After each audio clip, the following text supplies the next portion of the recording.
On 28 August 2020, the Nigerian Electricity Regulatory Commission issued the Multi-Year Tariff Order MYTO 2020, which marks the commencement of a nouveau service reflective retail tariff regime in Nigeria's electricity supply industry.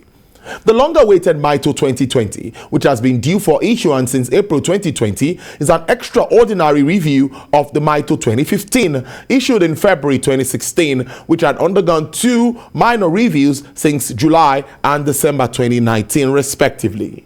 In terms of duration, MYTO 2020 provides that its effective date is 1st September 2020 and that it will subsist until NEC issues a minor review order or an extraordinary tariff review order.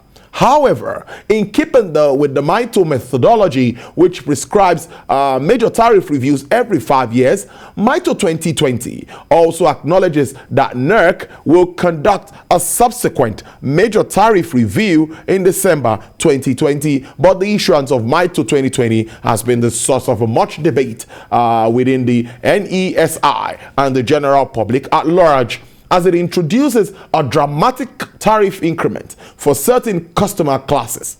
With the announcement of yet another review of electricity tariff in January 2021, after much deliberations and delays, a key question that comes to the mind is, will the rise or the increase in tariff result in better power supply? Some have said, which comes first, the chicken or the egg? Well, to provide solutions and answers to all of this, I have joining me live via Skype is the Managing Director, Chief Executive Officer of Century Power Generation Ltd, Dr. Chukwueloka Umeh. Dr. Umeh, good afternoon. It's been a while. It's really good to see you. Good afternoon, Tolu. It's very nice to be here with you. Yes, let's reflect on this MYTO, the Multi-Year Tariff Order, and what it really holds for us as customers in the electricity value chain. Make us understand better what it stands for, because many will say it's the law and it must take its place. Well, tariff has been a long, ongoing conversation in the country. And to the common man, tariff simply is the rate that you pay for electricity. And this rate is different depending on the band that a person falls under, whether it's a maximum demand customer, that's the highest band, or all the way to the lowest band. So they have different strata for different people. They also have commercial, industrial, special services, residential, and so on and so forth. Now, this multi-year tariff order is supposed to tell us how much each class of person, each class of customer is supposed to pay for electricity over time. And this was enshrined in law back in 2005, and we were supposed to see the tariff supposed to go up over time.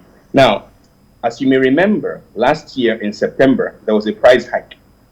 And there was an outcry in the country. The price hike went away, but came back again. We're supposed to see a continuous price increase starting from September of last year, over time, all the way to 2025, when the price is supposed to start coming down, as things supposedly will get better. Now, what have we seen so far? I'll tell you what we've seen. The last time we spoke, I encouraged Nigerians to do some basic research. Forget what you're reading on the internet, forget what you're hearing in the news. Look at your bill, for example. So if you look at your bill, let me tell you what you would have seen. Let's stay in Lagos, for example, in the Eko Disco.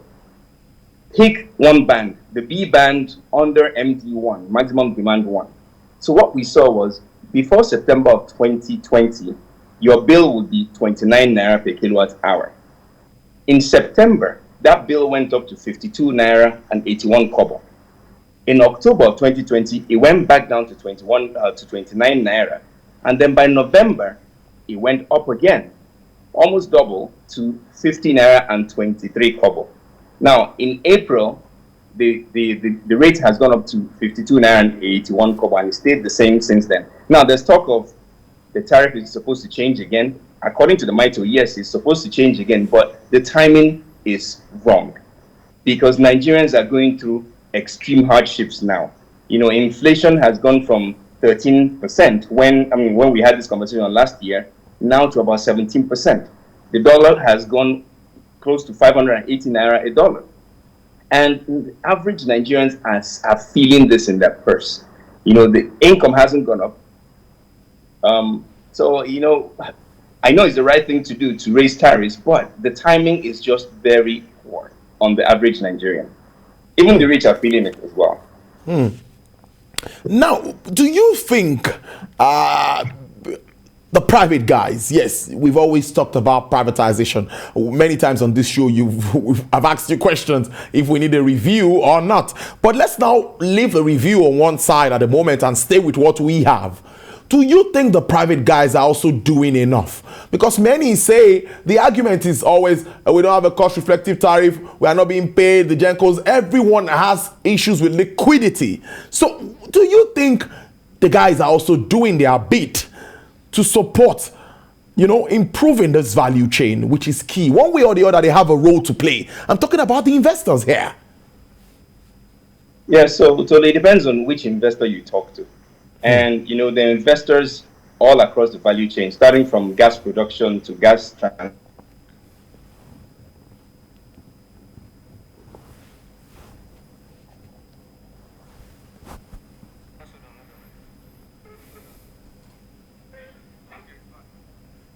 I'm sorry, I seem to be having a... Yes, go ahead now, you're back. Across the value chain. Yes, Dr. Umeh, we can hear you. Yeah, I'm sorry, I had a blip in my network. So it depends on which investor you talk to.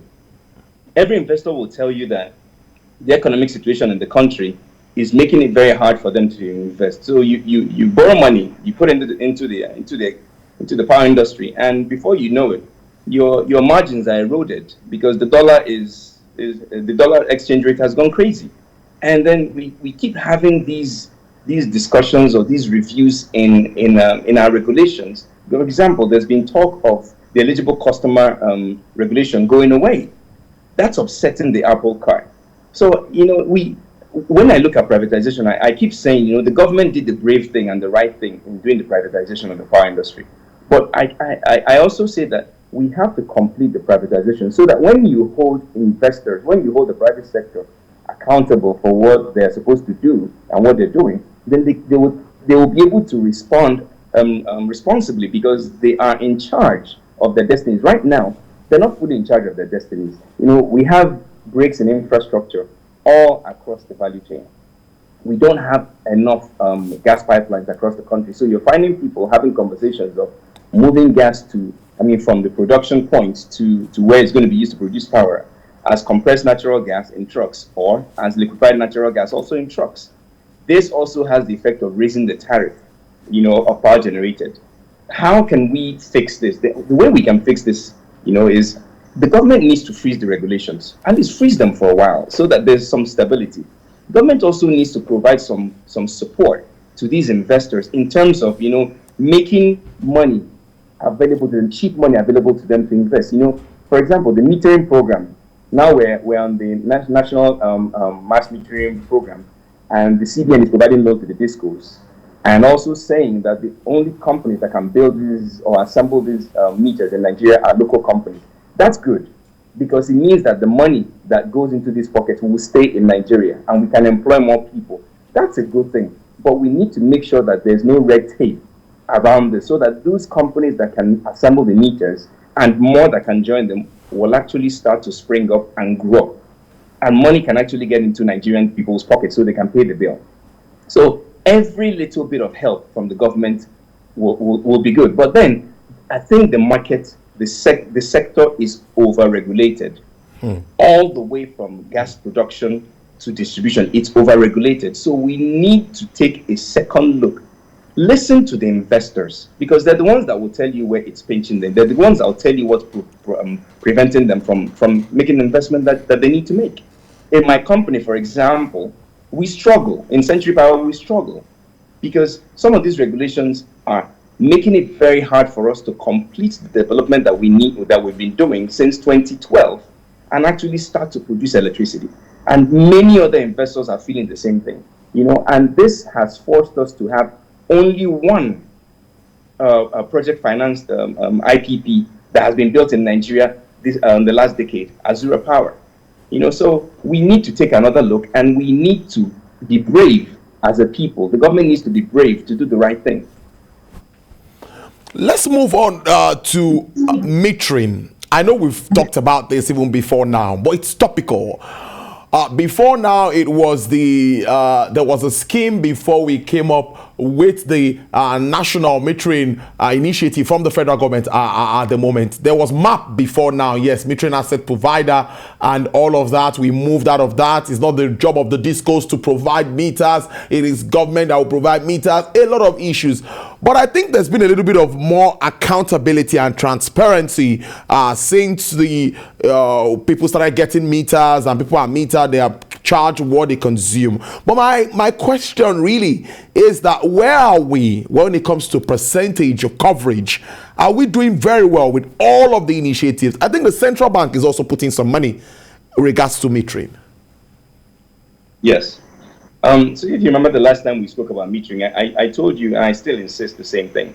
It's not the job of the government to provide meters. It's the job of the distribution companies, the discos, to provide meters to their customers. I mean, it's like having someone buy a SIM card from NTN and government provides something for reading how much data or how much credit, how much airtime that person is using. It's not the government's job. It's the job of the provider. Now, the MAP, the MAP program was done. And if you check some of the data out there in the public domain, you find that they say they did about 350,000 meters in about 18 months. Now, and the National Mass Metering Program is here now, and they've said that they've done about 750,000 meters in 8 months, and they're trying to roll out another 4 million meters. Now, this is a drop in the ocean. I mean, we can pat ourselves on the back and say we're doing great, but this is a drop in the ocean compared to the number of potential customers that exist in Nigeria. Now, if the data is correct, there are about 200 million people in Nigeria, and people, not talking about households. So the number of households is much less than that. However, the number of meters that we need to roll out every year is much more than 4 million. Okay, and this is across the entire country. So when we talk about 4 million, which discos are going to get this 4 million? Which customers are going to get it? Residential, the rich ones, the poor ones, the industrials. So we need to do much more. But I think this needs to be in the hands of the disco. And whether we like it or not, the loans are going to be repaid by someone. And that is going to eventually find its way back to the common man to pay the loans back. So I would say that we will be better off served if some of the regulations on the discos are relaxed, so that the discos can be the ones providing these meters to their customers. The discos should be forced to provide these meters to the customers, and that the government should use some of that money it's using as loans to go invest in other programs that would help the common man, not in electricity.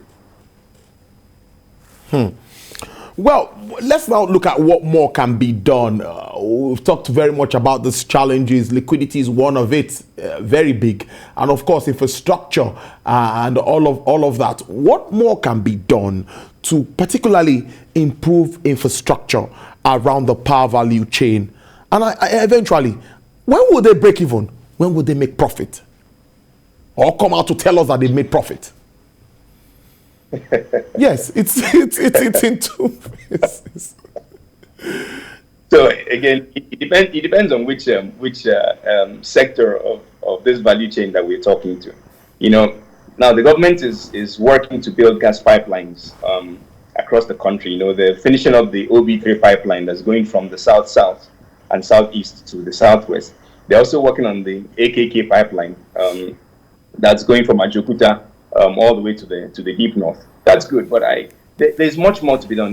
We have to see a proper gas network across the entire country. And whenever you buy gas off a pipeline, it's cheaper.